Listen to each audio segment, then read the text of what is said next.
special meeting on Tuesday, September 29th, 2020 at 7 p.m. Please call the roll for City Council, please. Certainly. DeMonico? Here. Sorry. That's all right. Lucido? Here. Curley? Here. Owens? Mayor Owens? Here. And Mr. Baker? Where are you? Is Mr. Baker not with us? Just texted him. I'll let you know if I hear.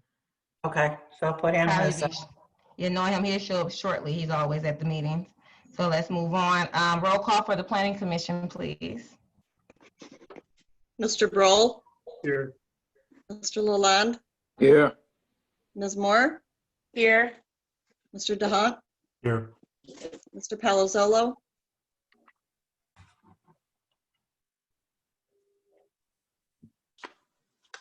Tim. It looks It's like saying he's, oh, he's now connecting. Yeah. Timmy there now. Julinski, yeah. Chairman Lubeck, Present. Is that all of them? yes. Okay, thank you all for joining. Now we're going to go into the Pledge of Allegiance. I pledge allegiance to the flag of the United States of America and to the republic for which it stands, one nation, under God, indivisible, with liberty and justice for all. Thank you, everybody. Now, can we get the approval of the agenda by City Council, please? So moved. Support. Moved and supported. Please call the roll. Lucido? Yes. Curley? Yes. Owens? Yes. Baker? No Mr. Baker yet? DeMonico? Yes. The approval of the agenda for the Planning Commission, please. Can you please call the roll, Ms. Dean? Oh, for the Planning Commission? Yes, ma'am. I do not have their names. I'm sorry. Planning Commission will have to call the roll for theirs. Mr. Broll, I don't know if anyone from Planning Was there- Commission had to make a motion first. Yeah, there hasn't been a motion or a support. Right. Right, that's what I'm waiting on.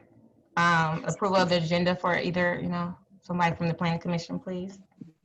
I make a motion, we approve the agenda. Support. I second. Mr. Lalonde, Yes. Ms. Julinski, yes. Mr. Broll, Yeah. Ms. Moore, Yes. Mr. DeHaan, Yes. Mr. Palazzolo, Yes. Chairman Thank Lubeck. you. Yes. Thank you, everyone. Now we're going to the hearing of the public. At this time, everyone who is in the hearing of the public gets 3 minutes. Please address everyone at the hearing of the public. Please be respectful. Let's open up the hearing of the public at this time. Ms. Doom, I don't know who's the administrator at this time who's opening up. We got Mr. Fairbrother. No, Are you Mr. doing it? DeMonico is standing in for Okay. him. Mr. Councilman DeMonico. Sure, yeah, if anybody wants to talk, you can just put it in the chat that you want to talk, or you should be able to raise your hand, I think. I can't tell my screen, but there's a way to raise your hand. I think we do have someone that just joined the meeting, so if you did want to speak up now. We're at hearing of the public. We have the hearing of the public open. Once you're acknowledged by the mayor, I'll acknowledge you, you can speak. That is Sturgis rules of order. Do you see anyone? So far, Councilman? I don't see anybody, Okay, the hearing of the public is closed. except I Now we're think going to, maybe Mary just raised her hand though. okay. Yeah, well, yeah, Madam Mayor, if I could just for a moment, I'm kind of late in raising my hand, but I would just like to let the Planning Commission and the City Council know that our new Building Director, Erin Hardcastle, is with us this evening, and welcome her on board for her first official meeting since she's with this group, since she's been working with the city for 2 weeks now. So welcome, Erin. Welcome. Yay. Thank you. Welcome, Aaron, to Eastpointe. Congratulations. Welcome to Eastpointe. We're going to keep it going. We want to keep things in order. So the hearing of the public is closed. Thank you for the introduction. We're gonna go into discussion on the master plan. Item A, the master plan implementation strategy for 2020. And since this is a council and a planning commission, this is actually my first one since I've been mayor as a joint special meeting. So I am open to suggestions and how you guys want to do this. And we can just work because we're working together. So do you want to open this up, Ms. Doom, and how you want, do you want Ms. Van Haren to start talking about this, or do you want the planning commission to go into this? I'm open to any suggestions and how you want, who is actually here openly to speak about certain things. So we have Certainly. speakers. Okay, thank you. Absolutely. I would welcome that we begin with the Planning Commission, giving us an overview of the strategies they have for 2020. And that'll give us an opportunity to have a good dialogue between the council and the Planning Commission. So I'll turn it over to the Planning Commission with your permission, Mayor. Yes, ma'am. Thank you. Welcome. Yeah, in City Council and Planning Commission, I might introduce Laura Haw, who is our planning consultant with McKenna and Associates. And she's done a great job of putting together a memo that's included in your packet tonight with the master plan implementation strategy for 2020. And I just know she's itching to get at it. So Laura, if you want to just take us through some of this. Thank you so much, Mary. Can everyone hear me okay? How you doing, Ms. Hall? I haven't seen you in a long time. It's nice to see you too, Nice Mayor. to see you. Thank you. Welcome again. Thank you very much. And thank you. So as you recall, last year in 2019, the city adopted the 2040 master plan. And the master plan is the guiding vision for the city. And it's not meant to just be sitting on a shelf. It's meant to be a living document. And what I mean by that is it contains an action plan, and the projects and policies that are listed in the action plan are meant to be implemented in order to help fulfill the vision of the master plan. So in your packet, there is the memo dated August 7th, kind of explaining a little bit about the master plan's action plan. And then on page 2 of that memo, it lists some high priority projects that were identified in the 2040 plan.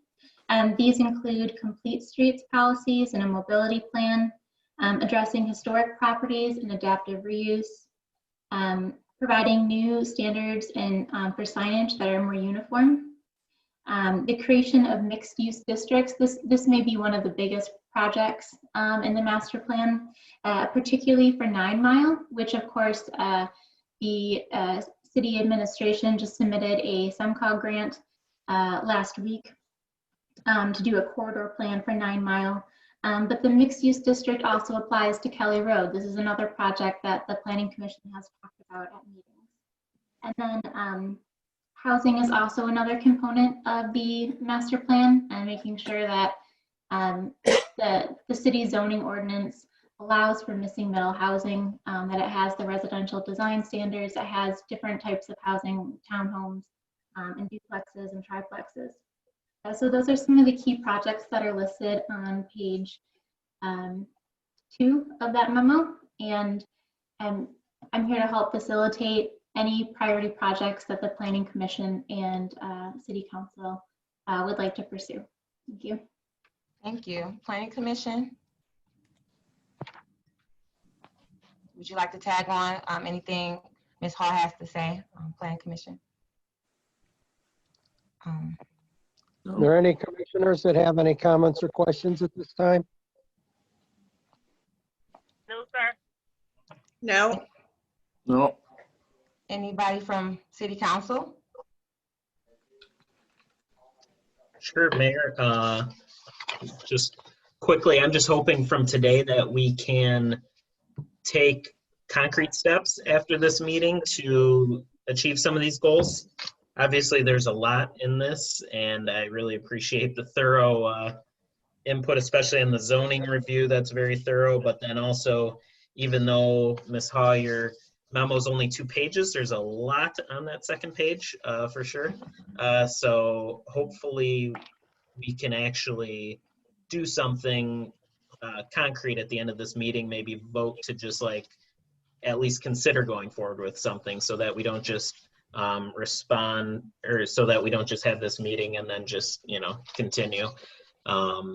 But, you know, like propose an ordinance or just anything, just maybe another discussion about something if we need to talk about it further, etc. So that's all I had, Mayor. Okay, thank you. Anybody else from council? Madam Mayor, Yes, I have a ma'am. question for Ms. Doom or maybe Ms. Van Haren or Ms. Hardcastle. Was wondering if we were applying for a grant for bike lanes. I thought I heard that Mr. Abrams might have been applying for a grant for bike lanes, and I know that is part of our master plan. You're muted, Elke. Ms. Hall, would you like to speak to that since you have applied for a grant, or would you prefer that I step in? I can try and summarize, and then if there's anything you'd like to add. Sure. So you're correct that the city did submit 2 applications, Sarah, for the SEMCOG grant. One specifically dealt with bike lanes. It was a bike feasibility study that would apply to Stevens and then 9 Mile. And then myself and the administration worked on a second application, which was a more holistic approach to just focusing on 9 Mile and developing a true corridor plan border to border for approximately 2.5 miles. Okay, thank you. Could I ask a quick question about those? Councilman, and Ms. Hall. Thanks. What were the deadline, or like when would we hear back on either of those? I believe the end of October or early November. Okay, so pretty soon. Yes, yes. Thank you. I had a quick question. I know on our goals for, I think we had, our city manager was, what's his name, Cotton at the time, and we talked about Kelly. I don't see anything. Do you have anything about redeveloping Kelly? Because I know we have businesses on 9 Mile already, and I want to do some planning on in places where it looks dead, and Kelly looks dead right now. And I don't see anything. Do you have anything in here that says we gonna make it look alive and bring that up to par? That's all. You know, I don't want to. I mean, we always want to focus on things that is ongoing and keep that where it is. But what do we do about the things that are dying? And I want to. We've been talking about that for almost 2 years now. Ms. Hall. Thank you, Mayor. There is language in the master plan that talks about the mixed use districts and kind of defining that vision for Kelly Road and allowing for some more opportunities. The Planning Commission in particular had several meetings just about Kelly Road. So it is a priority for them. Because I think we just sold, was it 3 to 4 buildings to you know, a guy that bought all those properties for $1. Do you guys talk as a planning commission as well as McKenna? Do you talk to those businesses on that strip who's just sitting there and not doing anything with their businesses, and talking to them about how to redevelop their business? Or how do you guys get, you know, contact and communicate with businesses to let them know what our plan is? Do they know about the plan? Do they know that we had a meeting today? How are you making a communication with businesses that are currently there, that have been there for years, and I know that we're trying to go forward and they can be part of that? Are you guys doing that? Yeah, if I could step in? Who was that? I'm sorry. It's Mary Van Haren. Yes, ma'am. I will say that when the master plan was adopted, Ryan Cotton was the interim city manager at that time, and he sent a letter to every single individual property owner on Kelly. Okay. And let them know about the implementation of the master plan and the adoption of it, and what specifically was being looked at for Kelly Road, and asked them to you know, provide their input, you know, to contact us to let us know if they had thoughts and ideas regarding that. And quite honestly, I don't think we heard from anybody. But I would also say that that was certainly a community and economic development goal and objective to talk to those business owners and to communicate with them about what the master plan allows and what it's providing for future going forward. And until we implement some of these ordinance changes that will allow some of that redevelopment, yeah, I guess that's what we're starting to talk about right now, so that we can have it ready for them to do their redevelopment. How many businesses on Kelly Road that you sent those letters out to and you got no response, you know? Yeah, actually, it was Mr. Cotton who sent them out, Mayor Owens, and I don't know. Okay. I don't know how many there were. Well, Madam Mayor?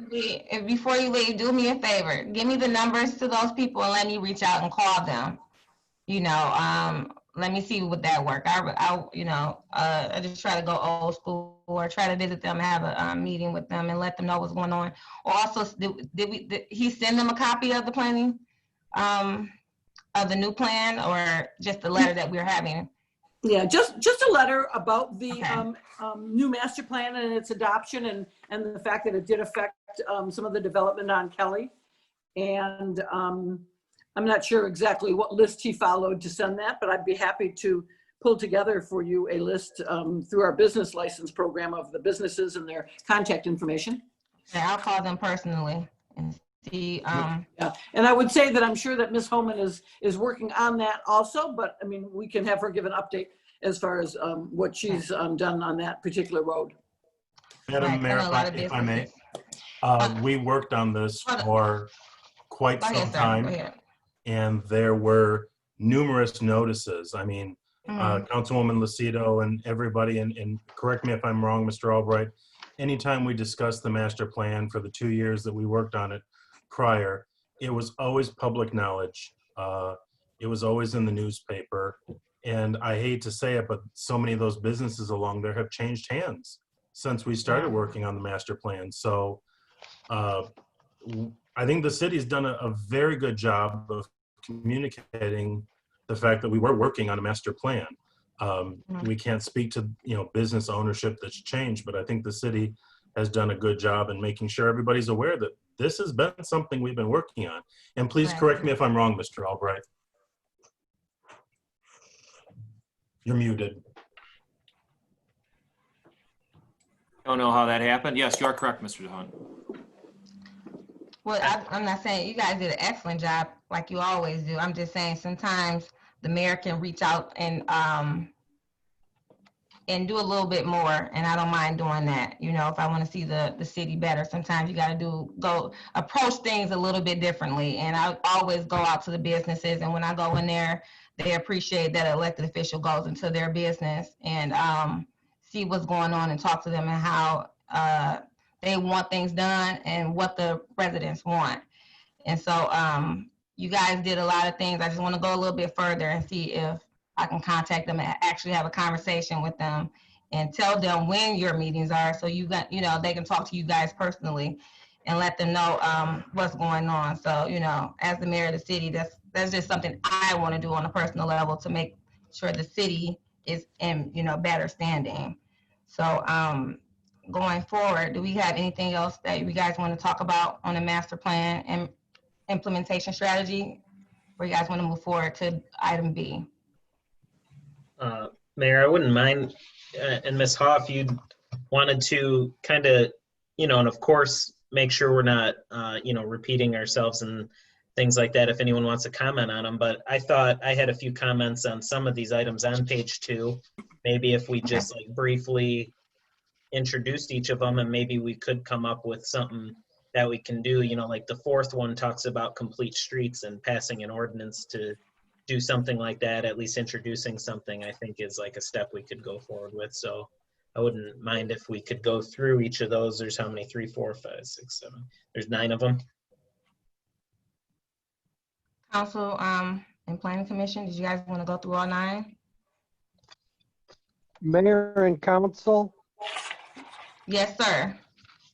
I know one of the things that I am looking for to come out of this meeting is to get a prioritized list of what's on page 2. Okay. What do you want done first? What do you want done second? What do you want done third? So that we can focus our efforts on that.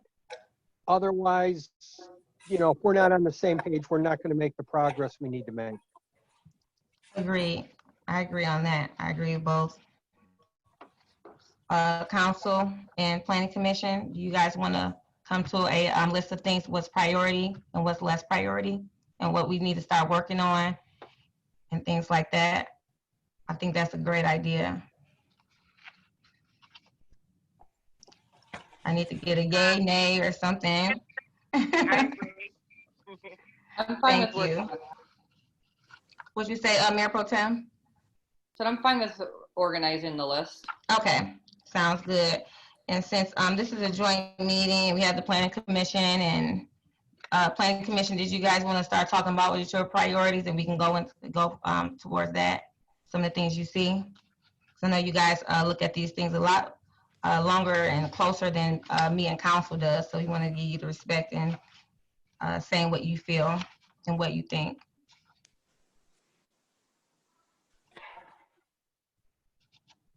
Planning Commission. So that's where we were looking for input from City Council so that we know what your priorities are, and that'll set our priorities. Okay. There's a couple of ways to approach this. Okay. One, what can we get done the quickest and with the most benefit? Now, Okay. on here, I think I heard that there are some plans coming up relatively soon for 9 Mile Road. And would that be one of the top priorities, that we should have this in place so that when we move forward with the reconstruction of 9 Mile, we're working in the right direction? Yes. Councilman Monaco. Yes, yeah, I think Mr. Lubeck, I think you're right for sure. We're doing a priority. Yeah, I think 9 Mile, Yes, I mean, right, Mayor, we've had it in our capital improvement program for a while now that it was coming up. I think we knew 3-4 years ago, even maybe, that we'd be repaving 9 Mile. And I think, as Ms. Haw alluded to, and Mr. Lubeck was saying, I think passing a complete streets ordinance and making sure that we can take advantage, hopefully, of 2 grants to help with 9 Mile when we do repave it and make it a more inviting place for businesses and residents. I think that would that'd be one of my priorities, at least, for sure, then that 4th item in the list.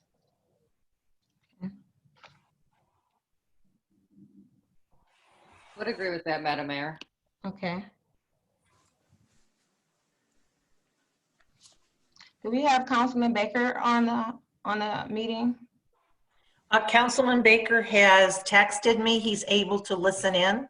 Okay, sounds good. From work, he just does not have video, so he is here. Okay. And since he is listening, if he has a question, I'll just have him text me, and I will ask that question for him. Okay, I appreciate that. I just want to make sure he was included. He's here. Okay, sounds good to me. Councilman Curley, you have any thoughts? He's on mute. Okay. He's speaking, though.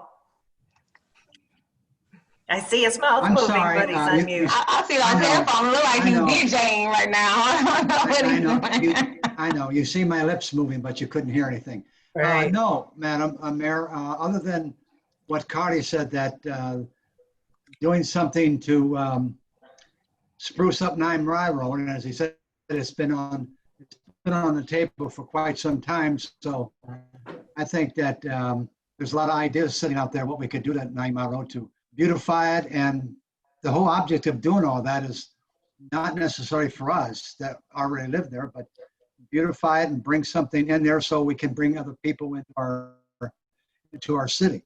So yeah, Cardi's right. It's on the table. All we need to do is shake it up a little bit. Okay. Since we're gonna let I know Mr. DeMonico had a lot of ideas, so since we're still on prioritizing, what's your second priority, Councilman? Well, actually, before we move to a different one, I was wondering if Ms. Haw had anything else to say, or if if you had a good strategy for us then on what would be a good next step for that item if it is our number one priority after this conversation.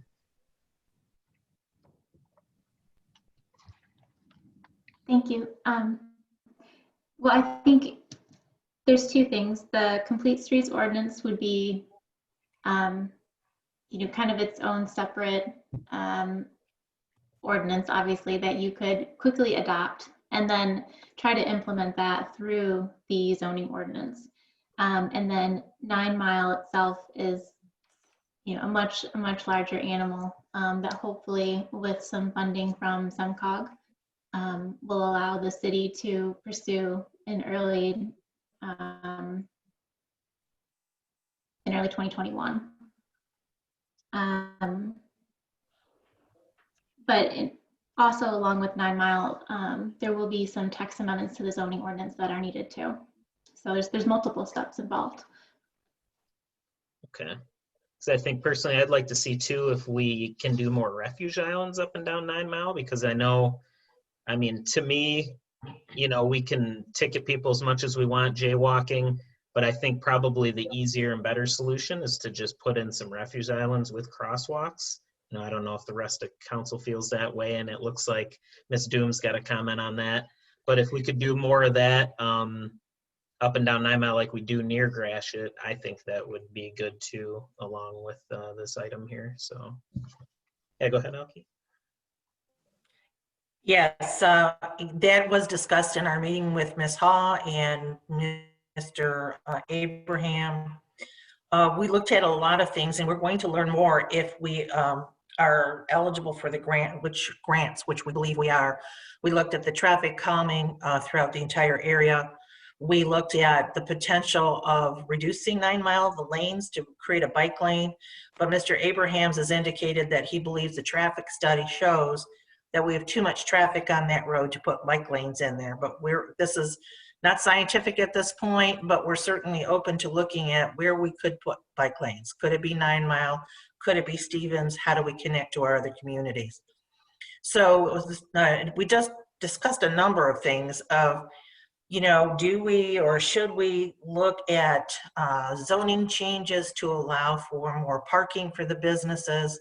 As we know, there are a lot of businesses that just barely have enough parking sliding off of 9 Mile to where their cars aren't out in the road. So, taking a look at the entire 9 Mile and how we can make that not only safer, more beautiful, but what can we do to help the businesses so they thrive. And thriving also includes, safety and parking and adequate space behind their buildings. So we're ready to look at the entire picture and, what can we do to turn 9 Mile into a safe yet very attractive showcase entrance into Eastpointe. So those are some of the things that we've discussed. They're all on the table, and we'd like to take them a little bit further and kind of gel a plan together to see, what we can do for 9 Mile. Because as our discussion was, this only comes every once in a while that you have a road reconstructed. That doesn't come along very often. It could be another 40 years before this happens. So this is our time to jump in feet first and do the best we can to redeveloping 9 Mile. Yeah. Madam Mayor? Yes, sir. If I could just make a comment, and that's all we're doing tonight is making comments. As far as the bike lane is concerned, if you want to see busy and that they have a bike lane, go to downtown San Francisco, okay? If you've never been to San Francisco, you don't know about bike lanes. They work it perfectly, and I've been to San Francisco many, many times, and bike lanes work in downtown San Francisco, and they have an incredible amount of traffic. So, I'd kind of like to leave that on the table. Let's take a look at it. Let's study it. Yep. And if it comes out that we have too many cars that go up and down 9 Mile Road, fine. But I don't want to take anything off the table unless we are sure it's not going to work. Absolutely. That's just a comment, Madam Mayor. That was a good comment too. Madam Ms. Hall, I had a question for Ms. Hall. Now, I know I've seen some work done in Detroit where they had limited parking. I think that's one thing that we have in Eastpointe with the limited parking. These businesses only get 2 to 3 parking spaces per business. And is there anything we can do and recreate more space for these businesses? So how are we going to grow? You know, these businesses are going to grow when they're, you know, when their customers don't have anywhere to park. You know, can you talk about that for a minute? Sure. So there are a couple of different things you could do with zoning to try and encourage more parking. Like Ms. Doom said, you can take the parcel that is directly behind the business and rezone that to be, you know, additional surface parking to support those businesses. You can encourage shared use parking and mix of uses as well in the ordinance, so that businesses have overlapping peak hours of operation, so that when the parking lot may be empty for one business, another business could use it within walking distance. You can encourage those types of situations. You can't create parking, because I think in Detroit they created parking spaces. They opened up the sidewalk a little bit more, right on that 7 Mile Illinois area. They opened it up, they recreated, they put, it's beautiful how they just open, you know, they made more parking there, they opened up the sidewalks. I mean, we can't do that here, so we can create more parking space and make it look better here. Yes, but there's also other treatments that you could do to the streetscape within the right of way to try and you know, make it more walkable, but also add some parking. Okay, is that on here as far as additional parking? That would be something that would be included in the 9 Mile corridor plan. Right. Or if you know, the commission and the council was interested in a Kelly Road corridor plan, that parking would be addressed in that as well. Okay. Would that be something you have to show us first? How would that look? Or you have to get approval from us to go into researching that and then you start working on it? Yes, I would need the city's authorization. Council and Planning Commission, did you want Ms. Hall to look into trying to figure out how we can get more parking spaces on Kelly Road for our businesses, you know, 9 Mile? And Mayor, I don't know if Kelly Road is so much the issue for parking. Okay. You know, and if I can step back for a second, the thought of a bike lane, to me, when we first started the discussion with the master plan, came to the conclusion, I did at least, that 9 Mile truly is the heart of the city, but any heart needs arteries feeding it and pumping it blood. So we need to not forget the arteries that are pumping the heart. And I think that Kelly Road, quite frankly, would be an ideal situation for bike lanes. It would be an ideal situation for a greenscape. It would be an ideal situation for a walkable path through the median. You could go from 8 Mile to 10 Mile, have a 2 mile walk. It would be ideal. And then that would encourage potentially some development along Kelly Road. I don't think parking is an issue on Kelly. It may be on 9 Mile, but there are so many businesses now that already have adequate parking. It's the small little businesses that might not have a lot. But I think on 9 Mile, that's so few and far between. Do you go to any of the, I'm sorry, do you go to any of the business on Kelly Road? Well, they've got so much front-facing parking. I mean, now if buildings are gonna be torn down and buildings are gonna, or, you know, pushed to the front, you'd have parking behind it, but there's already a lot of parking on Kelly Road with those shared strip centers. Now I was asking, have you been to a business on Kelly Road? Absolutely, I have friends that have businesses on Kelly Road. Lately you have? Yes, Village Shoeing, P&D Uniforms. I've been to Foot Locker. I go down Kelly Road quite often. I've been to Benson's.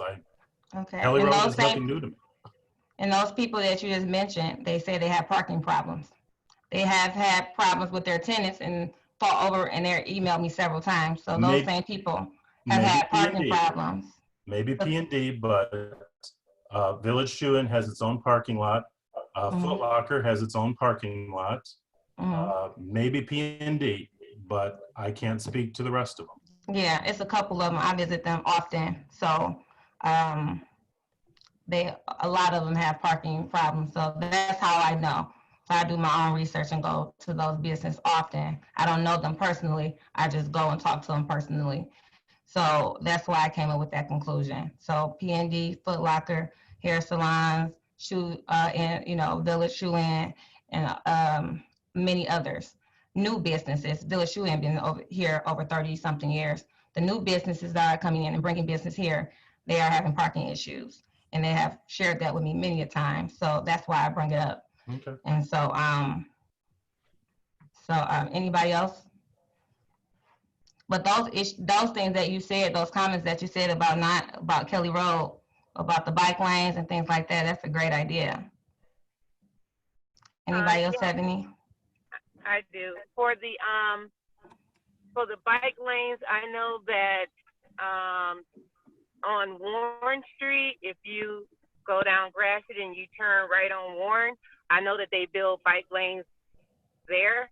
I don't know how they work or whether they were efficient or anything, but they have bike lanes on Warren going toward the new center area from Gratiot. And also a few years ago, they built some bike lanes or painted some bike lanes on Cass at Wayne State University. So I'm not sure, whether they're still there or anything, but I do know a couple of years ago, they created bike lanes on Cass, which is very, very, very small street. And they put the parking, pushed the parking out a little bit. So I'm not sure if they're still there, but if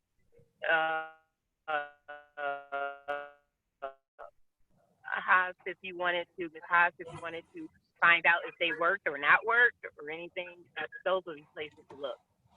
Madam Mayor? Yes, ma'am. Yeah, I mean, personally for myself, I would love to encourage bike lanes on all of our main streets throughout the city. More and more people are riding their bikes, especially this year with COVID. I've seen a huge increase of people riding their bikes places to get outside. And I think this might be a building trend in the city. I see groups of people out riding their bikes throughout the city in the evenings. And they're having a good time. So having bike lanes, I think, would be fantastic on all of our major roads. And if we had proper bike lanes on our major roads, maybe it would cut down on some of the traffic, because maybe people would be utilizing those instead of driving their cars when they do go, shop locally or go someplace locally. If they're going to get their hair cut, they could ride their bike up there. If they're, if the major roads were. Well, it sounds like we all agree on bike lanes for health and wellness, but I was talking about the businesses because they're the ones who bring us money in the city. So we want to make sure we also think about the tax income. So when businesses come to Eastpointe, that they want to come because they have adequate parking for their customers, so we can get more businesses, so we can get tax money to create these things in our city. So I just want us to be aware of the master plan is also to get grants, to get money and things like that. In order to get more money, we have to recreate our city for more businesses and development. So I think we all agree on the bike lane. I don't want to drag the bike lanes out. Anybody else have any more additional comments that we can move forward as far as prioritizing? Yes, Mayor, I'd like to speak. Yes, ma'am. Mr. Lubeck. In terms of 9 Mile and redeveloping it and possibly going to bike lanes, I'd suggest if you want to see something of that nature on 9 Mile Road, Ferndale would be a place to drive through. Okay. They just did a lot of work. They put bike lanes in on both sides. There's development going on there. In addition to that, within the last few months, they now have stations where you can rent a bike to use. Right. So that would be a nice idea. And now I'm thinking back many years ago, there was an effort in the city to try to develop more parking, both along Gratiot and along Kelly Road. Mr. Curley, I think you may have been mayor way back then. But they did buy some residential properties, tear them down, and put in parking lots. Okay. The one I'm thinking of on Kelly, I believe is that Kelly at the north side of Curtin. Mhm. It was a medical office, but there was a house that was torn down behind it and turned into parking. There's a parking lot at Moak and Gratiot between the bank and the post office that was residential. There were a few other developments like that, but I don't know why that thought process ceased. It might have been the city didn't have the money to do it, but that's what they were looking at, to develop more parking. And maybe we need to be looking at doing something like that again. Thank you, Mr. Lubeck. That's the conversation I was trying to look for. If you can get with me and Ms. Doom and give me more information about that. I think you've been in Eastpointe longer than me, and you might have some follow-up on the things that I'm talking about, because it sounds like something was created and it stopped. And, if we can come back to that and, rebuild off what you just said, that would help. You know what I'm saying? So I thank you for bringing that up, and hopefully we can follow through what, was started a long time ago and bring it back to Eastpointe on that whole idea. It sounds like it had a lot of ideas back in the day. We want to bring those things back because we want these businesses to stay here.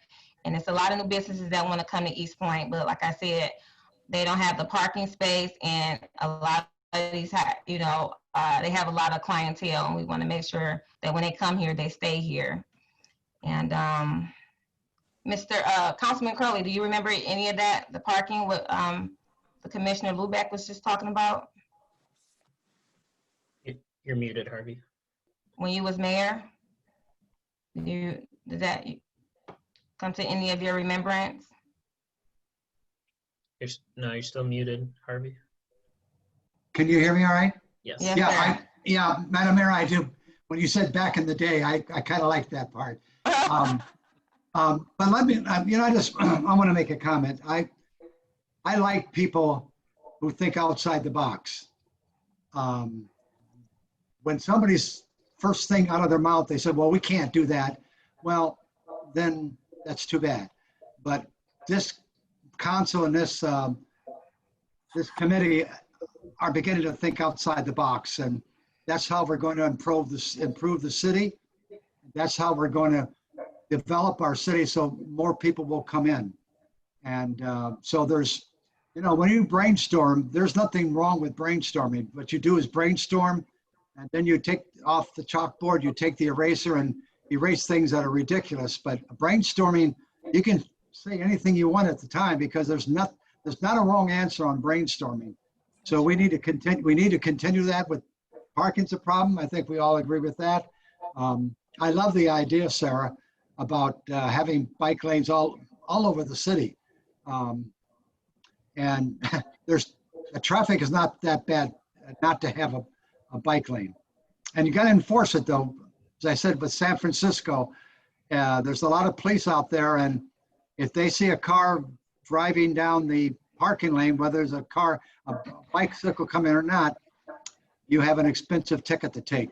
But that's another thing that we can talk about later. But let's keep thinking outside the box, because if we don't, there's no point in having a meeting together if we don't think outside the box.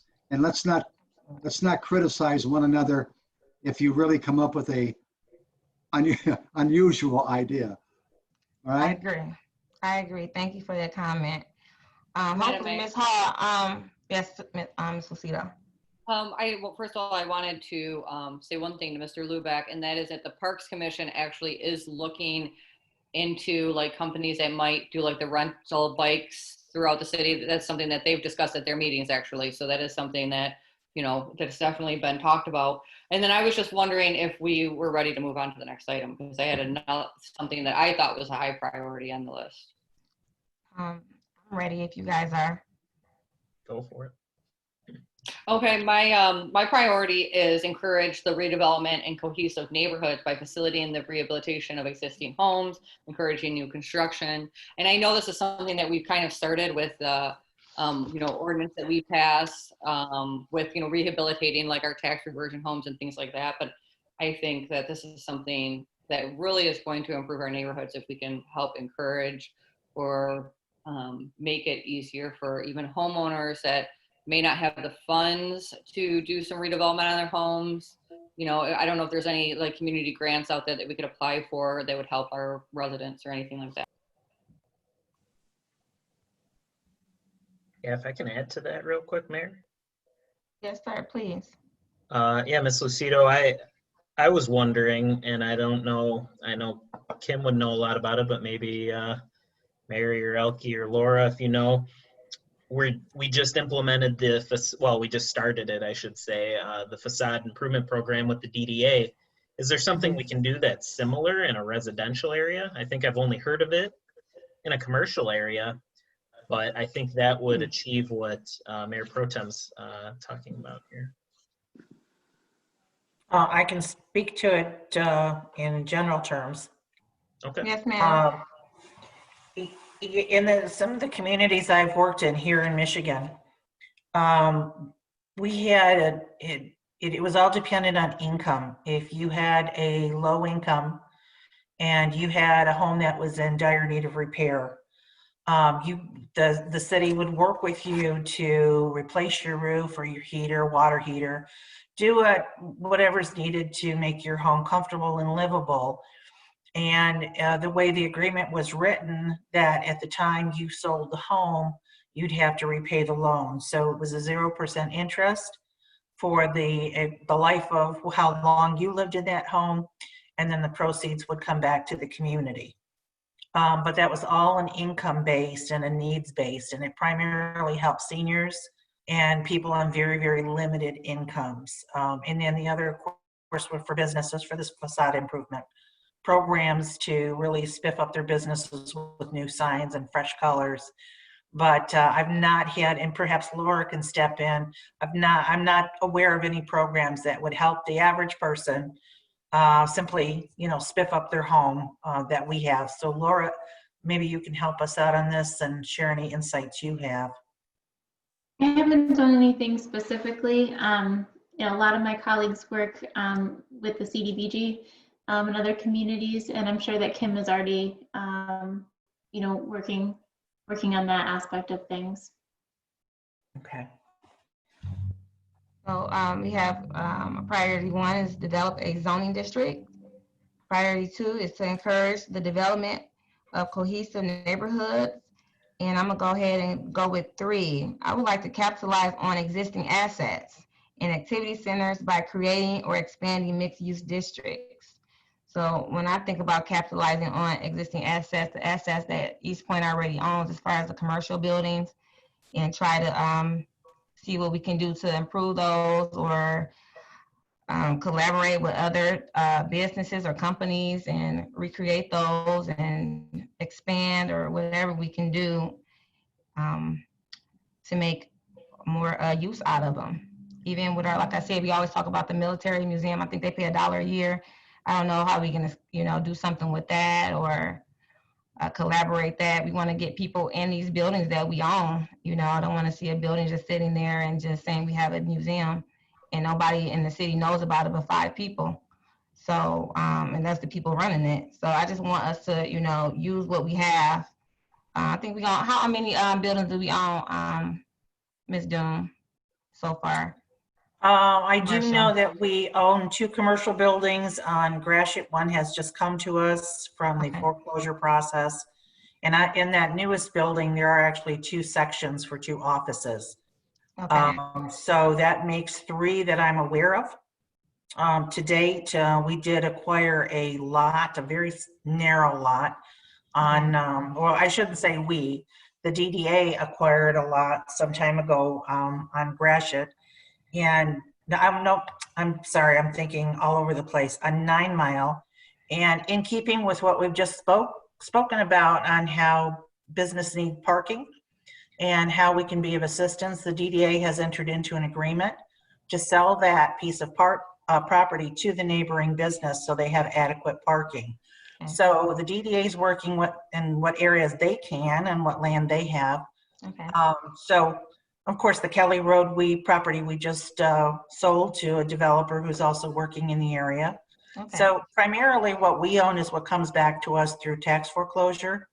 And then we look at ways to utilize it or put it on the market, or if there's any assistance to our neighboring businesses to provide additional parking, or, you know, eventually, if the buildings don't really have value, if they're damaged, then an option would be to create public parking or have available safe space for future development. So, but I'd love to see us be in a position to start identifying, and I will work with Kim tomorrow morning. You know, I'm really interested in some of the discussions we're having tonight and going a little bit further and identifying the vacant lots on 9 Mile Road, identifying the lots behind all of the commercial buildings, whether they're vacant, whether they're owner occupied, or if they're rentals.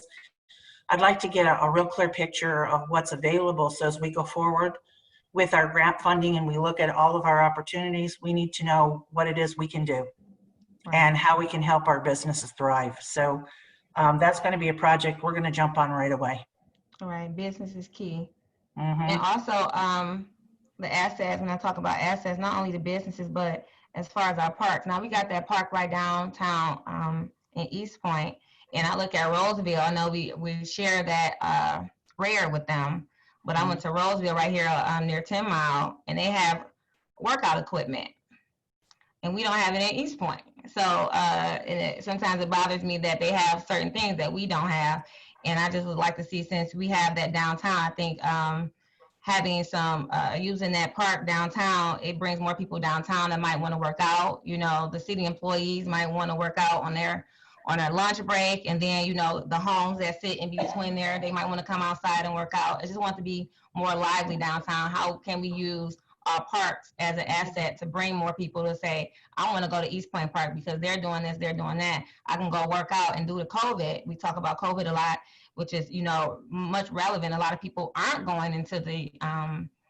you know, the gyms and stuff like that. And then to provide it for our residents and people who work for Eastpointe, and it's free too, you know, just like certain things, just use our assets to, you know, and brainstorm on how we can do things more differently. So moving along, we got 1, 2, and 3. Council, what's the next priority that you guys want to talk about? I was just going to say that one of the items on the list is revising signage design and standards, and I would love to hear from the Planning Commission because that's definitely what they do. So I would love to hear their ideas on that.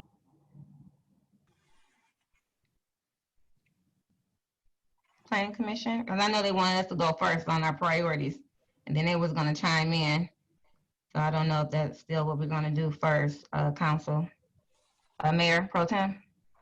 Oh, no, that's fine. I was just... Yeah. So I guess we're going to do our priorities, and then I guess once they see our priorities, they're going to speak on it. I guess we can do it that way. I don't know if that's Planning Commission. I'm working with you guys today, so let me know what you guys want to do. Is that okay? Go ahead, ma'am.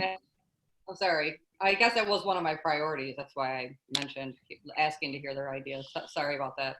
No, I just want to, this is new to me too. So like, that's what I'm saying. Whatever you guys want to do, let the mayor know and I'll just give you the mic. So, revising the signage is number 4. I was thinking about number 5 to me is huge. Providing incentives. Mayor? Yes, sir. I think Mary, were you about to say something about number 4 there? Just before we move on to 5? It's kind of hard to see. Go ahead. Yeah, I was going to mention that on the signage, we did do a revamp of it probably 5 or 6 years ago, where we kind of just let businesses start having much more signage. And I think some of these standards, and so for the most part, I think that businesses are happy with the amount of signage that they're permitted to have and the location for the signage.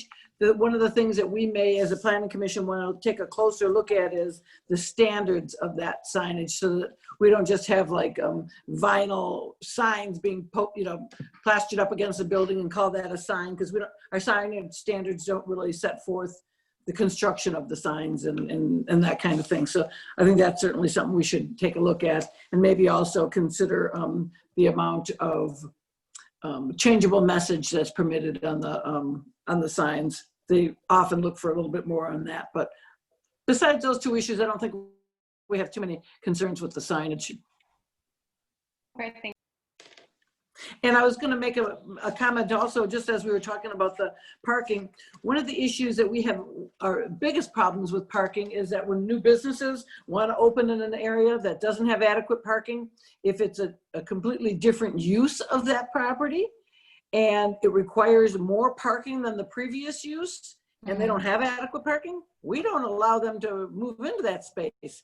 We talk to them obviously first and see if there's, some shared parking agreements that they could look at with neighbors in the close proximity, if they have different hours of operation and that kind of thing. But we can't get ourselves in a situation where we're going to be parking all up and down the residential streets, Right. because a business has more parking needs than they have parking spaces for. So I would say probably our biggest problems are on Gratiot and 9 Mile. Without a doubt, those are the two areas that we have most problems placing businesses because of the lack of parking.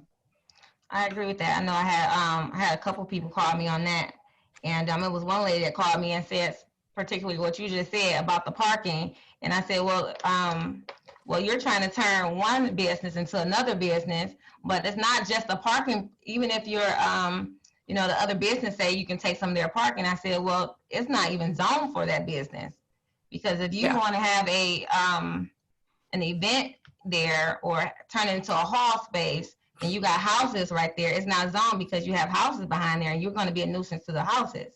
So, a lot of people don't understand the zoning part and the parking part. You can have the parking, but if your business can't be there, it doesn't matter how much parking, your business is not zoned to be there. So, I totally understand with that. Now moving to number 5. So number 1 is develop a zoning district. 2 is encourage the development of cohesive neighborhoods.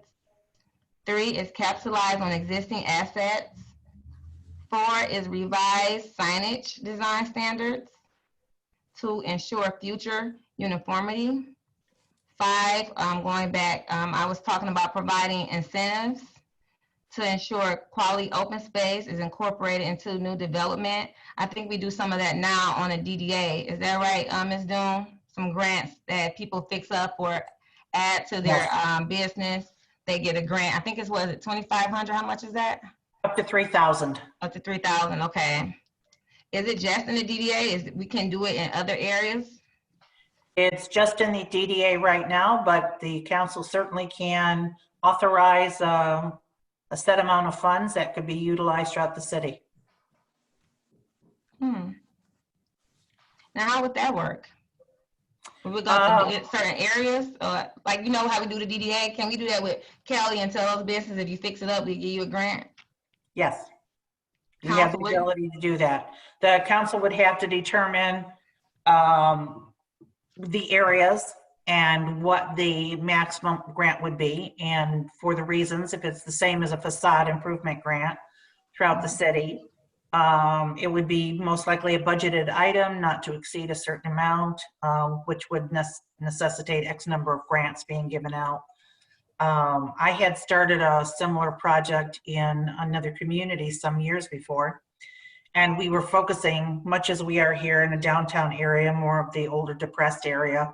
And then we realized that there was such an interest throughout all of the community and all of the businesses, regardless if they were in the old historic area or if they were in the new area. Once they heard about this and the enthusiasm started to build, we went back.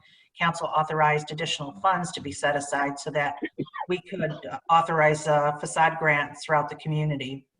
So it's everything's doable. Sounds good. Council, any comments on providing incentives other than the DDA, like on Kelly Road, to the businesses? If they improve their business, we give them a grant, half of the grant. I think that's how it works, or whatever. It's up to typically what we have right now here in Eastpointe is you have to provide us with, first of all, a plan of what you're going to do, a cost estimate. And so, we have, if you spend $2,000, we can match it up to two. Our maximum is $3,000, and some people spend a lot more improving their buildings, so that's an absolute maximum cutoff. But if you spend less on your half, say you just want $1,000 worth of improvement for a fresh paint job, then we would contribute $500 from the grant. You would absorb the other 500 and you'd have that fresh paint job. So it's a maximum, and it's a maximum matching. So, you know, and I'm thankful to say that we've had some people that put $30,000, $40,000 in to the buildings. And so our grant match is not a big one, but it's a helpful one, and they appreciate it. Wow. Yeah. Council, you have any comments on that idea about providing incentives? I think that's a pretty interesting idea for sure. I was curious if Laura or Mary, if you had other ideas for that first item in the list there, our number 5 priority, I should say at this point then. Right. Ms. Hall? Thank you. In general, there's a number of different incentives that you can add to like a PUD agreement, so the planned unit development, to incentivize like quality design and a community benefit. So that's just something that we would need to work into a text amendment to the zoning ordinance and really elevate that and encourage that type of development. Okay. Madam Mayor? Yes, yes, sir. I think Mr. DeMonico wanted Ms. Oh, Van go Haren to ahead. ask a question. Go ahead, Cardi. Go ahead. I'll go after you. Yeah, I just had a question on what Ms. Hall was saying. The planned unit developments, now I know we've maybe very sparingly talked about these at the Planning Commission, but can we do those anywhere in the city, or like how does that work? When, just very briefly, like where would you want to do a planned unit development? You can change the language to have it be for smaller parcels that are mixed use and maybe don't include like a housing component to a much larger scale project. So it can really take a number of different forms. But it can be especially helpful for smaller parcels sometimes where it's infill development, because it can give sometimes a relax on certain standards in exchange for others. Okay. I want to know, can we, I'm gonna let Councilman Curley go before I ask my question. Okay. Councilman. Thank you. In regards to your question, how did the council feel about taking that grant and making it citywide instead of just the DDA? Thought comes in my mind that there, but the grace of God, that I'm within the DDA and I get a lot of special privileges that if I'm someplace in the other part of the city, I don't get anything. So bottom line, I would think council members, if we have it in the budget and we can include the entire city, why would we say no? Why would we say no to giving a business person a chance to improve their property and stay? Maybe that $3,000 will say, okay, we're going to stay. We love this city. Gosh darn it, they gave us $3,000. We can do a lot of things with that. And they think of us. They like us. So let's kind of seriously think about that, and let's get it on the agenda and see what we can officially say. I know I'm probably breaking Open Meeting Act by talking about it and telling you to put it on the agenda, but let's go with that. That's thinking out of the box, you guys. That's thinking out of the box. Let's just do the damn thing. Okay, he is hyped tonight. I love it. Thank you, Councilman Curley. I love the new idea. So what I was gonna say on this was, what I want to add to this was, I know we can create it how we want. When I say create it how we want, not only provide the incentive, but just say they get a paint job done to buy local to a certain degree. So we have Mr. Hans Painting. He's been in Eastpointe for over 30 years. I go visit him often. He's also part of the Kiwanis Club, and he's in the mixed use. And then we have all these other businesses that are in Eastpointe for over 20 years, and they're struggling, not just due to COVID, but before that. And how can we make sure that they're, incorporate that pretty much, buy local, spend local, and, we're helping out a business too. So if we can create that in that, also in that grant, some type of way, some type of language, You know, you get an additional 500 if you spend local or something like that. You know what I'm saying? So that's the extra incentive is not only fixing up your business, but helping another business by buying local. So I think that'd be awesome. Moving right along, if anyone has additional this, we got, well, 4 more. We have a couple more on the agenda. And I want to make sure that the planning commission has some input, and I don't want to rush them. So you guys want to go next to the next priority? Sure, and I just want to let everyone know it's 8:05. You know, I don't know if we were trying to keep it to 2 hours or something like that, so, or whatever. But just No, I'm not rushing anybody. I just don't want to, you know, you know, I just want to make sure, we still want to go, I don't want to be here till 1 o'clock in the morning either. I love you guys, we're late now, but anybody else have any, want to move on to the next priority, or you guys have anything else to say on the incentives, any more ideas? So Ms. Haw raised her hand a second ago. Ms. Haw, thank you, Mr. DeMonico. Thank you. I was just going to suggest that the list of projects on page 2, these are the high priority projects in the master plan, but it's not necessary that every single one is, addressed in the coming year. So it sounds like there's a pretty good list right now of your top 5. Top 5, yeah. So you guys want to just work on the top 5 right now? Because we have 9 and just focus on that. Because we have, well, you guys, we're going to work on all of these, but I know Councilman DeMonico wanted to say something about all 9. Yeah, all I was going to say, actually, I think the 2nd, 4th, and 7th line, they're kind of related, and we kind of talked about all those together. So really, I think the only ones we haven't talked about are the 3rd one and the last one, I believe. So I guess if anyone had anything to say before we moved on those, but otherwise, I wouldn't mind hearing then, is that where you're going, Mayor Owens, with asking Planning Commission what they thought about then our list here in order? Yes, sir. I was going to ask them. Yeah, just pretty much. We gave our input, and now we want to just turn the mic over to them and see what their thoughts were. Planning Commission.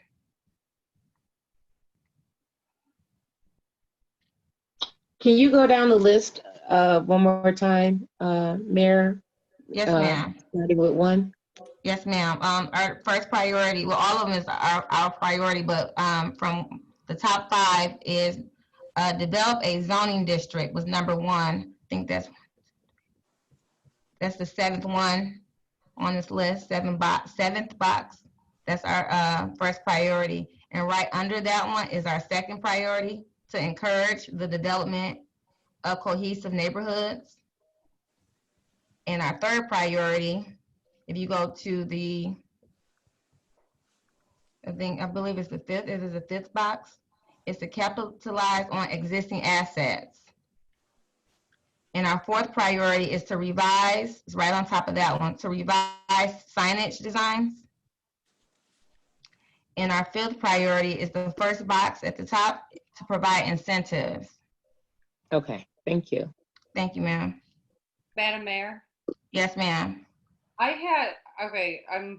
a little confused. I had 1 and 2. I had 1 where you had, but number 2, I had develop a local street policy and support regional efforts for non-motorized transportation. We did talk about bike lanes a lot. So, I don't know. I thought that was like from my conversation and what I understood, and correct if everyone else disagrees, that's fine. I thought that was kind of one of our 1 or 2 priorities. That was kind of like in the same conversation as the encourage the development of capitalizing or developing a zoning district, an overlay district, the 9 Mile corridor, the 2 of those kind of got mixed together. Yeah. I think it was, yeah, I see what you're saying. Yeah, it was, I think number 2 was encourage the development of cohesive neighborhoods. I thought you picked that one because you were talking about. I did, but I thought before I picked that, we were talking about the local streets. That's where I was confused, because I thought we were talking about local. I thought Mr. DeMonico brought up local streets before then. So that's what I had too. Oh, did you? Yeah, I've had develop a zoning district we was talking about the 9 Mile road corridor, but for number 1. Yeah, for 1 and 2, we didn't actually number them at that time. I numbered them. I thought we talked thought we talked about both of those before the capitalized hour, before we talked about the residential houses. That's what I thought. That's what I had written down.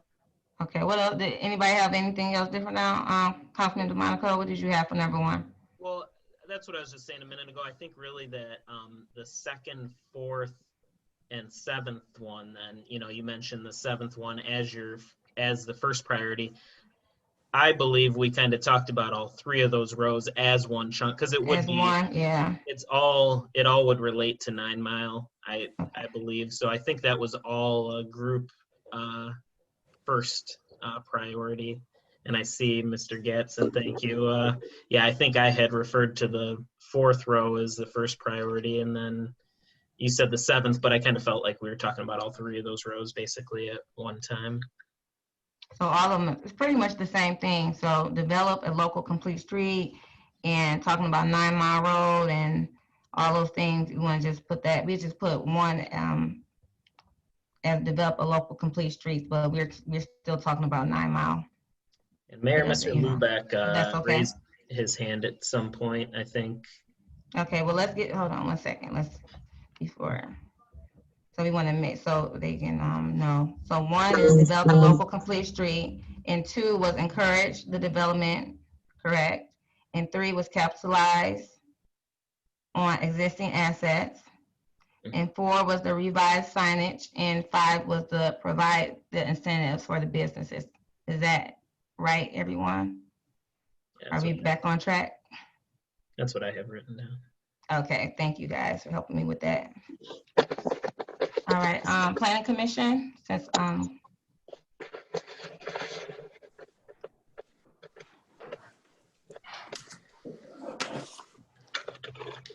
anyone from the Planning Commission would like to go ahead and speak on these, if you like.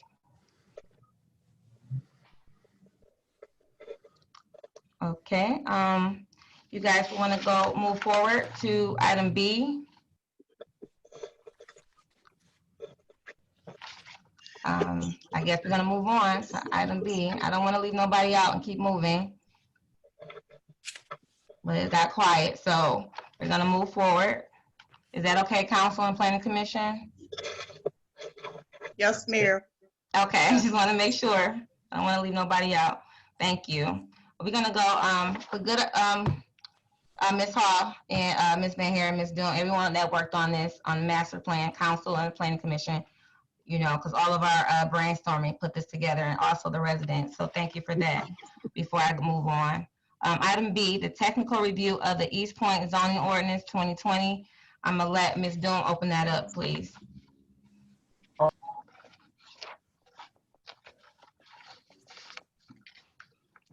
We can't hear you, ma'am.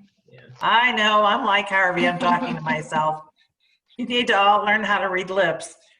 So I'm going to, at this point, I'm going to ask Mary to step in as we take a quick look at the technical review of the Eastpointe zoning ordinance 2020 and what insights you may have to offer us, Mary.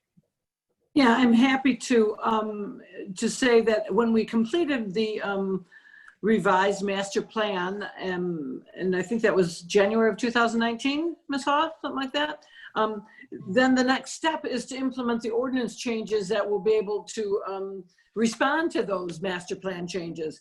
Without changing the zoning ordinance, we don't have the ability to allow that kind of development to occur.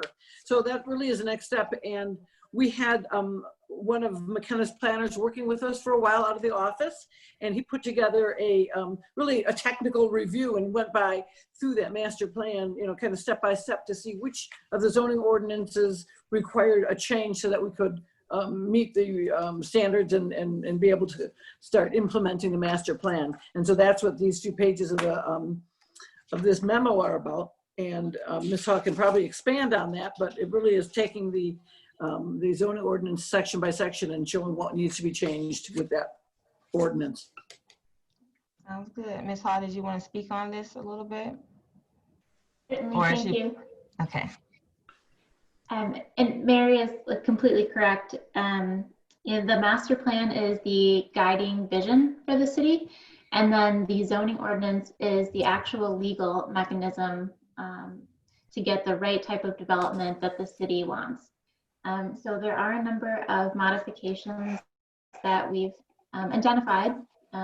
Each of the red headers in the technical report are the different sections of the ordinance, and then our comments follow under that. And for example, one of the recommendations that we have is to make the mixed use district for 9 Mile and for Cali Road, and to review the signage. That would be where this would be amended. I think that the Planning Commission, I don't want to speak for the commission, but I think that they were looking for some guidance on maybe which sections are most important for them to work on, because the commission has been making amendments to the ordinance over the past couple of years. Most recently was the amendment to the rope lighting for businesses. But some direction I think would be helpful for the commission. And I think partly the exercise that we just did in identifying those priority projects help shape what needs to be addressed in the ordinance. Maybe if there are any other outstanding items that the city would like to see addressed, that information could be relayed, and then the commission could kind of put together a list of items that they would hope to tackle next year. Thank you.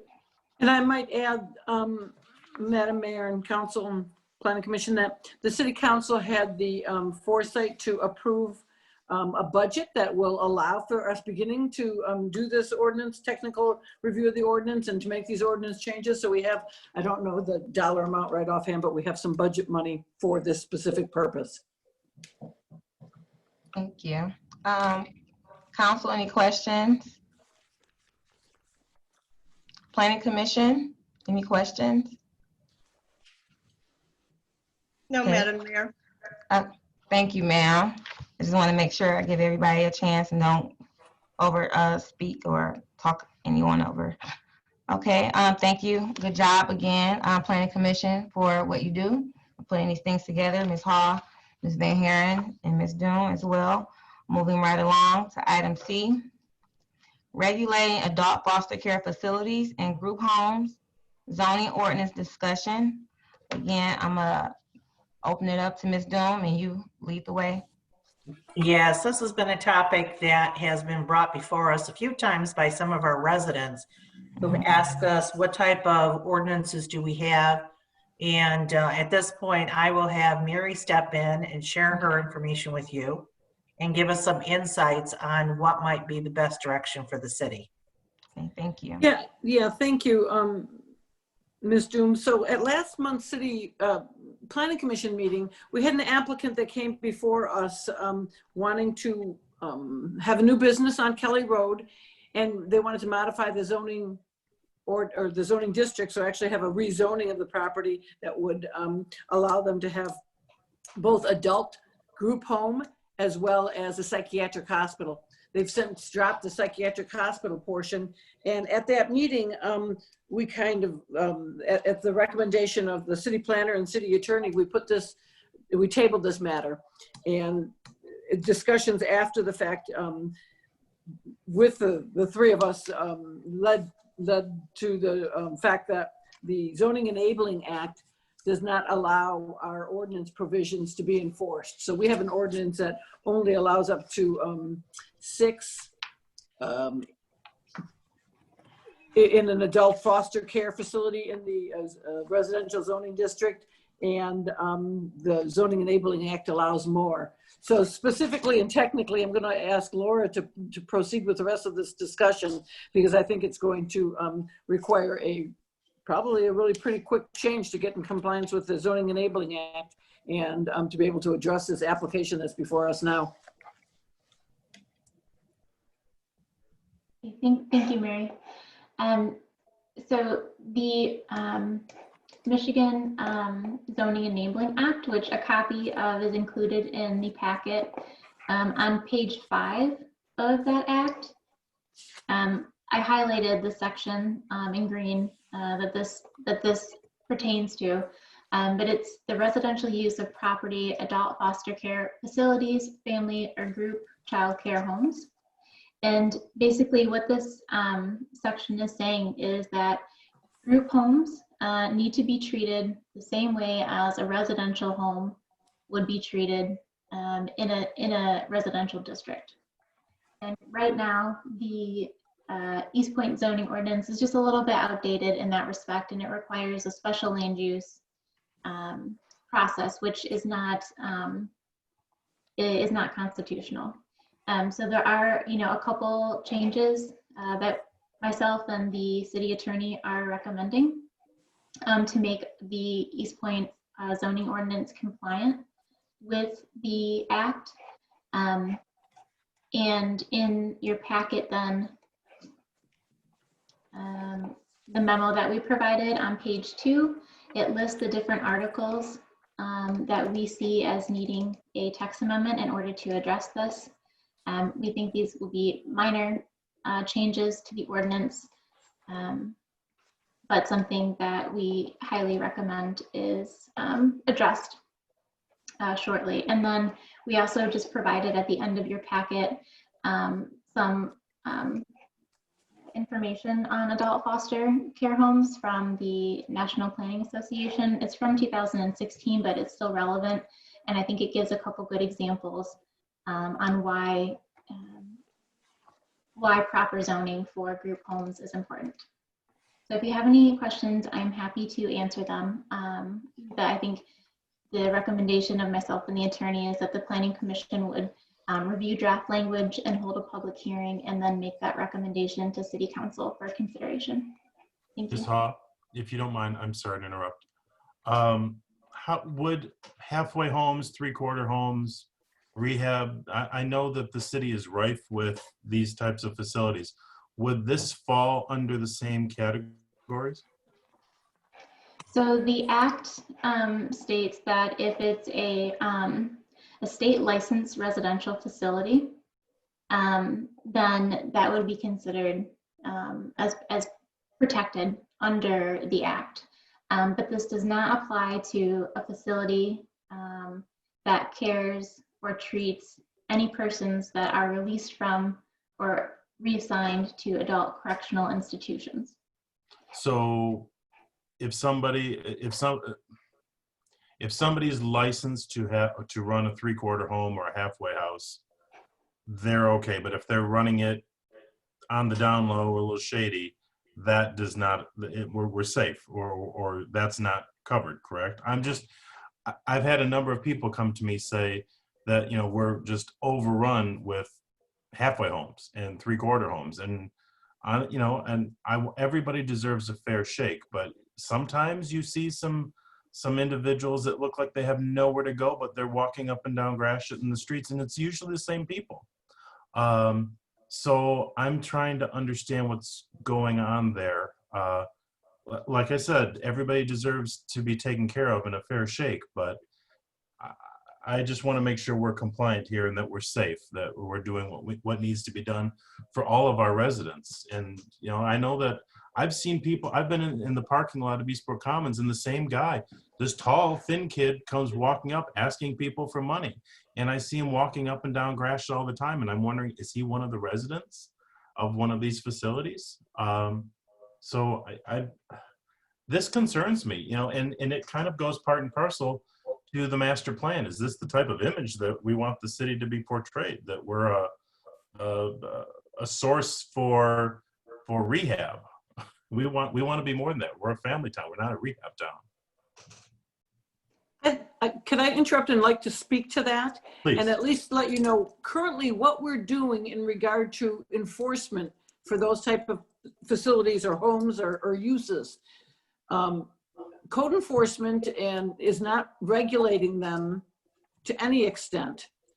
When we recognize that there's a home that's occupied by people that does not include the property owner, we require that to be registered as a rental property.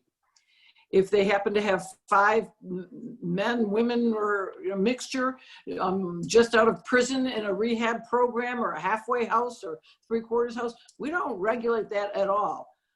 Could we? Perhaps that's another question and something that we can discuss, but the city attorney and I have had this conversation before, and also what makes up a family. Can they be, unrelated persons, and the definition of family itself is so ever changing. So whether, if they require a license from the state of Michigan, we know that there's certain regulations and requirements, and it looks like we need to expand our ordinance to accommodate that a little bit more fully, because my understanding after reviewing this with Ms. Haw is that now that can include up to 9 or 10 persons if they have a state license to operate that. But as far as the other facilities that don't require a state license, we're just looking at those as residential occupancies. What's Mr. DeHaan at? I think a lot of what he asked and said, I agreed a lot, because I want to know those same questions, because I think when you get to different rehab homes, to make sure they're safe, because there's a lot of homes that I walk past, I see women there and things like that, and they have domestic violence and things like that, and they can't let people know that where those homes are. So is there any way that we can limit the amount? I know we can't do anything about that because we're not supposed to even know where those locations are, correct? Because due to the safety of certain people. Is that correct, Ms. Van Haren? Yeah, I don't know. Right. I mean, I think that I've certainly heard of homes of that nature where it is because of domestic abuse, right, and they're certainly not advertised. I'm not sure that that's the kind of situation we're seeing as much as we are the halfway and the 3/4 homes where they're in a situation where they're recently released from incarceration, and there's people living in these homes until they can move on to another facility or another home or a private home. Yeah. I'm sure we have a mixed bag of variety of situations. Yeah, and I just want, at least yeah, for now, council to recognize that we are not telling people that they can't reside in a residential home with that, sort of situation occurring. Yeah, because I know we have the domestic violence. We have some people that are doing rehab and alcohol and things like that. And some of those places we're not supposed to know where they are due to safety reasons. So the homes that we do have, we should be able to regulate them to a certain amount in our city, correct? I think Mr. DeHaan was about to say something. Aren't these, all right, so if these properties, if we don't know who these properties are, and they have 6 different people living in a residence that for whatever reason, we should be treating these as a rental property, in my theory, in my thought process. And if that's the case, then they should be getting, the buildings should be getting inspected, and there should be a certain amount of code enforcement. I have great concerns about this. I'm at Andary's every morning at 6 a.m. and I hate calling people derelict, but the look in their eyes is like this vacuous look, like they've got nothing to do but walk up and down grass shit. And then you've got people coming in trying to get a free breakfast, and by the grace of God, the Andary family is very generous, and that they'll give people a pancake breakfast. But it's disconcerting to some people. So I just feel like we need to find a way to make sure if these homes are going to be in our community, that they are treated as or regulated as best they can. And if that is as a rental, then they should be following a set of rules. I have great concerns about this. I think it's, I don't want to see little kids walking up and down the street with a guy with a brown paper bag in a bottle. I'm just really scared about these things. And again, it goes to the whole conversation of master plan. We are planning a community. So I fear this a lot. I think Ms. Moore has something to say. I can't really see. Yes.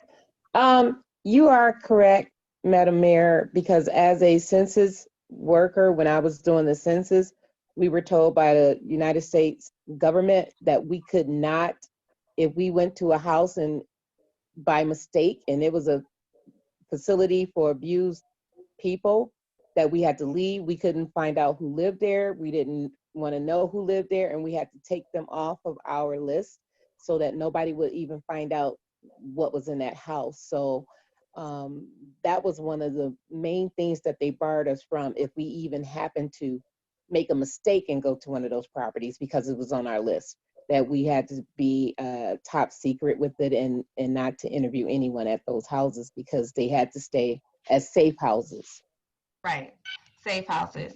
And saying that we have to be very careful on the privacy and safety of people. I understand what Mr. DeHaan is saying, because if you're walking down the street and you see a certain element, which can be in any city, even if you're not staying in that house, you can still be a person walking down the street with a bottle, and you don't have to stay in the house. It can be just a regular resident that stays in their house.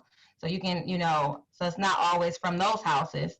So I don't want to, I want to be careful with our words, and I don't want to offend anybody that's saying all group homes are like this and like that. So that's not what we're saying. What we're saying is we want to be careful about certain elements like any other city that comes into our city, and how do we regulate it by still making sure that they're safe and respected and their rights are being protected. And I think that's something that Mr. Albright has to do, because it sounds more legal on the legal terms when you're talking about people's civil rights and their safety and protecting them, and also protecting the residents. So it's a protection of both parties. So I think we have to be more on the legal side with that. And I'm not a lawyer, not today, I'm not, maybe a couple more years. But I think Mayor Pro Tem wants to say something. Yes, first I had a question for Ms. Van Haren. Are you looking for action tonight on this matter, or are you just looking for us to say, give you the go ahead to put it on our next agenda? No, so for the matter that's before you in this memo from Ms. Haw regarding regulating adult foster care facilities, that is on the Planning Commission agenda for this Thursday night. Okay. And I'm going, at that point, I think we would ask them to set a public hearing for the following month, where they would hold the public hearing, make a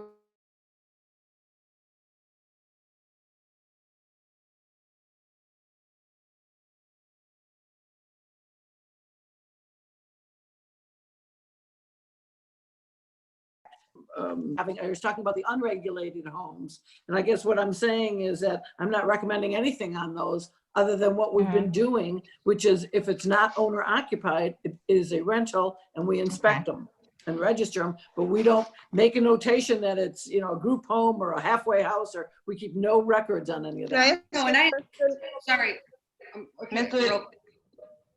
Mayor Pro Tem, and then Ms.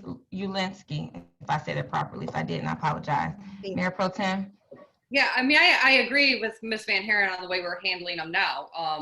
We should, and what the mayor said, some of those homes, we don't want to advertise who's living in them. And also, I mean, the people who are coming out of rehab and things like that, even if it's like a halfway house, they're looking for a better future. I think the concern right now, by the way, isn't the complaints that I heard tonight weren't about the actual homes or the quality of the homes. It's the people that people are just seeing, assuming that they live in these homes. We don't know that, so we can't pass judgment on that. No, we don't want to start doing that and assuming that somebody walking down the street with a bag of a bottle there in a group home, like I said earlier, that could be a regular resident, and then that bottle might be a Fago bottle. So, but I understand what Mr. DeHaan is saying. We want to make sure that we regulate certain things in our city. So I see both sides. So it's protecting the residents and also protecting the people in the group homes. So we just got to find a middle ground with that. And like I said, let Ms. Van Haren work with our city attorney with how we can do that and better serve anybody that comes, whether you live in a group home, don't live in a group home or not, you're still a part of this family in Eastpointe. So saying that, are we done with talking about item C, the regulation of adult foster care? No. Oh, I'm sorry, Miss, you just waiting so patiently. I'm sorry, please. Okay. So I just want to ask a question. This is for adult use care facilities and group homes. Am I mistaken that group homes have to be state licensed? And are we saying that we have group homes in the city that are not state licensed? Well, I'm gonna just say for my part, Miss Ulinski, and then I guess somebody else. I think we do have group homes that are state licensed, but due to their protection, I don't think they have to let us know where they're located. Correct me if I'm wrong, Ms. Van Haren or Ms. Doom. I think they're state licensed by what they do as far as rehabilitation group homes, but they don't have to let us know due to the protection of the people that stay there. They don't have to let us know as a city that what they are. I'm not sure. Okay. Well, group homes come in a whole bunch of different varieties, and I keep hearing halfway homes and addiction, but you know, there's all kinds of different group homes, and I would think whether they're for people with drug addictions that need a place to transition to, those should still, if I'm incorrect, should be run by the state. And I don't see that those would have to have privacy issues. And I'm speaking honestly, very generally, because I have a daughter that lives in a group home from a brain injury, rules and regulations that have to be followed. So I guess I'm a little confused if we're getting off topic or if we're just talking about certain types of group homes for drug addiction or mental, or if we have to put them all under one umbrella. Are they separate? And I think that that's part of what our ordinance probably needs some correction and some repair on. I can tell you that when we have a licensed childcare in a single family home in Eastpointe, if it's owner occupied who's doing the childcare, we have issued them a business license and a home occupation license, and they can operate that. That's through our clerk's office, and they retain a copy of that license. And if it's a rental property and they're doing the adult child or the childcare, then we do a rental inspection on it, and they still have to have a business license through our clerk's office or a home occupation license for the actual business. All the other ones, I don't know if, to what extent and when a license is required by the state of Michigan for a variety of different types of group homes and halfway houses and all those. But if they require a license from the state of Michigan, they should be getting a business occupation license from the city of Eastpointe. But again, the building department in looking at those isn't really a party to those license and home occupation requirements. That's through our clerk's office. Okay, because I can tell you that any adult foster care home is usually a maximum of 6 people and has to have a business license, has to have everything approved and inspected by the state with state criteria and licenses. So I just want to make sure we touch on everything. So they probably have more stringent requirements than we do or at least as stringent with the requirements as we do with a rental certification or the home occupation license. But our clerk's office does a pretty good job of making sure that when a business requires a license, that they're getting copies of those and issuing business home occupation license to those individual properties. Mr. Albright, can you touch on Ms. Ulinski's question if you need to add to that? Madam Mayor, I was just disconnected, so I did not pick up any of that conversation. My screen just froze. And so I've been offline for probably the last at least minute or so. Okay. So I just had, for some reason, we're having problems with our modem here at the office. So I had to turn off our Wi-Fi, and now I'm just going using my cell phone. Okay, Ms. Ulinski, you have the city attorney. Did you want to address some of the questions that you had that he didn't hear? Yeah. Rich, did you catch any of it? No, Sheila, I'm sorry, I did not. Like I said, everyone froze up, and I was trying to figure out what was going on, and I noticed I didn't have anything on my phone either. So for some reason, the modem here at our office is acting up. Okay. Did you want to repeat it, Ms. Ulinski? I'm sorry. Sure, that's okay. Thanks, Madam Mayor. So I was just questioning that we're talking about the adult use care facilities and group homes, and we're also talking about halfway homes and people coming off addiction needing a transition place. But I know that group homes have to have a state license, And I know that they go through a lot of inspections and there's just all kinds of criteria for it. And if we're going to do this zoning ordinance, I also want to make sure that we're not just talking about one type of halfway home or group home, because a group home consists of so many different things that they cover for people. There's mental group homes. The capacity can't be more than 6. I mean, there's all kinds of state regulations and inspections.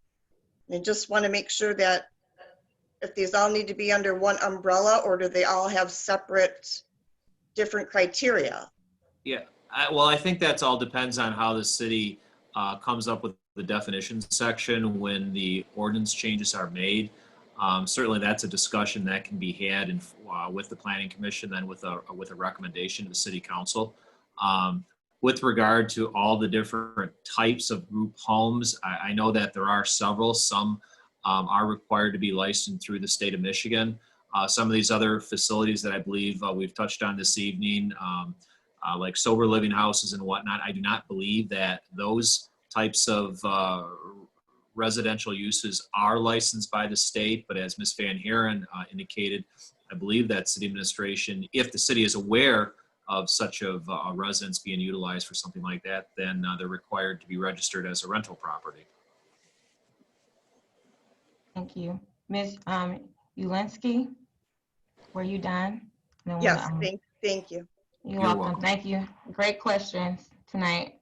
Anybody else want to add to this topic before we close to commissioner comments? Sure, Mayor. Yeah, are these proposed changes then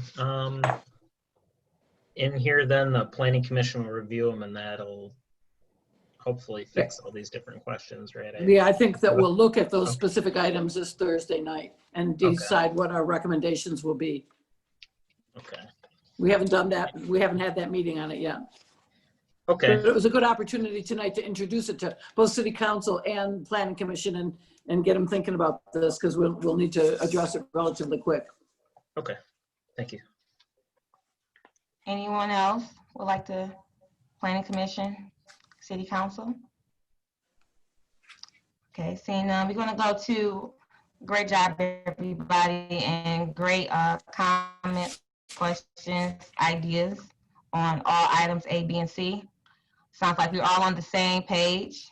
Some thoughts were outside the box more than others, and people that had old ideas is added to the new ideas. So it's a great meeting tonight. We're going to move on to commissioner comments, starting with the Planning Commission. I don't have the list in order, so I don't know how you guys want to do that. Planning Commission, you have any comments tonight? Mr. Palazzo, do you have any comments? No, thank you. I'm good. Mr. Broll? Nothing tonight, Mr. Chairman. Mr. Lalonde?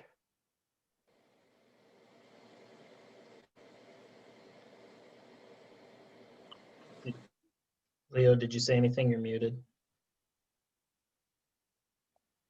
I think he said he's got no comments. I'm reading his lips too. Yeah. Ms. Moore? No, sir. Mr. DeHunt? Well, you know, my big mouth is going to say something. So we worked ad nauseum on this master plan for what seemed forever. Councilwoman Lucido was there for many tortured nights. And I think we made Ms. Haw and Ms. Van Haren's eyes roll a few times by postponing a few things because we were just done. It's going to be nice to see this thing come to fruition because this truly is the future of the city. No stone can go unturned. There's a lot of work that needs to be done, and we need to chart our own course. But the one thing that I'm going to say, that whatever we do, we have got to find a way to have sustainable business in this city. Not people that are there for 3 months, We need to find a way to find businesses that want to be sustainable, whether it's people sinking roots, buying a building. You know, God bless them. I've seen a lot of businesses come and go because of poor financing, poor business planning, whatever the case may be. This master plan, we need to fine tune it to a point where we can find sustainable business that will talk to every demographic in the city. Black, white, young, old, gay, straight, Christian, non-Christian. We have got to be a little bit of the UN in Eastpointe, only through sustainable business, not people that are here for 6 weeks and they're gone. So I look forward to seeing this happen, and I look forward to Kelly Road becoming something more than what it is. That's it. Ms. Jelinski? I just want to thank everyone for working together and working towards a common goal and making everything bigger and brighter. Are there any planning commissioners I missed? You. Myself, okay. My comment is thank you all for your time tonight. We have our work cut out for us. Thank you, and that concludes my comments. Thank you so much. Thank you, Planning Commission, for all you do. You have put a lot of work into each year, what you do, and I believe that Eastpointe has become a better Eastpointe because of the work you've done. And also McKenna and our Ms. Van Haren, who's leaving us soon. She's done a lot of work, and our newly city manager has done a lot since she's been here in just a year, less than a year. So thank you all for doing that. Also the residents who come to these Planning Commission meetings and putting their input to help us get to where we're going. Thank you so much. Now we're going to Mayor and Council report, starting with Councilman Monaco. All right, thanks, Mayor. Yeah, first, as you said, happy retirement soon, Miss Van Haren. Thank you. Welcome, Aaron and Otis. Welcome to the city again. Be good to have you. And second, yeah, I think this was a very good meeting. And I'm going to try and make it quick here because we're going to beat 9 o'clock. And looks like we're going to have a lot of agenda items, I think, in the, I'm sure this will take a few years. We're not going to get this all done at the next council meeting, but I've got a lot of notes on my page 2 here from your item, or from your memo, Ms. Haas, so thank you for putting that together. I look forward to doing that. And then just one other thing, I was trying not to increase the length of the last item on the agenda there, but Mr. DeHaan, I just got a comment, you know, let's like treat everyone individually here and not just assume things about people. Let's not have this like NIMBY attitude, not my backyard. You know, people, you know, opioid crisis is a real thing. People are going to need help everywhere. We can't just say no in Eastpointe and, you know, go elsewhere. You know, so that's all I want to say. Let's not just assume if there is someone that's suspicious somewhere, call the PD. Let's just do it one-on-one here. Just like I say about rental homes and people that own their homes. Some people that own their homes don't take care of them, some do. Some that rent take care of them, some do, some don't. That's really all I had to say. Thanks, Mayor. Thank you, great comment. Yes, we want to treat everybody equal and not assume who people are and what they're doing just because of what they appear to be. Don't judge a book by its cover. And I agree with that. I see what you're saying. I don't think Mr. DeHaan was actually saying that. Like I said, I get both sides, but at the same time, we want to not assume who people look like and what they are. We're going to go to Councilman Curley. Oh, thank you, Madam Mayor. Great meeting. I talked a lot. I didn't think I was, but the only thing I would say is that we accomplished a lot on paper tonight. We took notes. Let's take those things off the paper and let's go into action. One item, Elke, would be the $3,000 that we have available for businesses. Let's expand that citywide. And there's no reason why we can't take at least that, put it on the agenda at our next meeting, whenever that's going to be. And but other than that, God bless everybody and take care of yourself. Thank you, Councilman Curley. And hopefully the ideals that you had as a former mayor, we can use those same ideas and bring it to the present. I'm ready. Let's go. Got a lot to learn, so give me that wisdom that you have. We got Councilman Baker. Is he able to chat? He doesn't have to say anything if he's on the phone. Yes, I am. Are you there? Oh, hi. Can you hear me okay? 'Cause I know hi, how you doing? Oh yeah, I'm good. I'm good. I'm silent, but I'm always around. No, I just think it was a good, productive meeting. I couldn't do video because of where I'm at today, but good, productive meeting. Some great ideas that I heard, and you know, like with developing like the Kelly Road, the bike trails, the improvements for the businesses. Just a lot of good ideas, and I'm excited to see what's yet to come. So thank you, everybody, and have a good night. Thank you, sir. Our Mayor Pro Tem, Sarah Lucido. I just want to thank everyone for their hard work and dedication to the city. Each and every one of you guys definitely play a big role in making Eastpointe what it is. So I just want to, thank all of you and say congratulations to Miss Van Haren on her retirement again. But other than that, that's all I have this evening. Thank you, Mayor. Thank you, Mayor Pro Tem. I want to thank everybody who has something to do with putting this together. We had an awesome, short but productive planning commission. And I think it was short and sweet is because we see the same. We have the same vision. Once you have the same vision, it's time to just execute that vision. And it's time to put Eastpointe back on the map. Hi, got the baby in there. Hi, he's so sweet. I'm getting off. But also going with Councilman Curley's talking about the money. Let's try to find a way to get more tax income so that we can make sure that we can do these incentives for these businesses. That's my only concern. When we start giving people money, we want to make sure that we're getting money back into the city to give back out. So let's find a way to increase our wealth so we can spread it out to our community. And saying that, can I get a motion to adjournment, please? So moved. Support. Moved and supported. Please call the roll. All right, Mr. Curley. Okay. Ms. Lucido. Sarah. I think she said yes. All right, we didn't hear you. And then we'll go to Mr. DeMonico. Yes. Baker. Yes. And finally, Madam Mayor. Yes. Meeting adjourned. Thank you, everyone.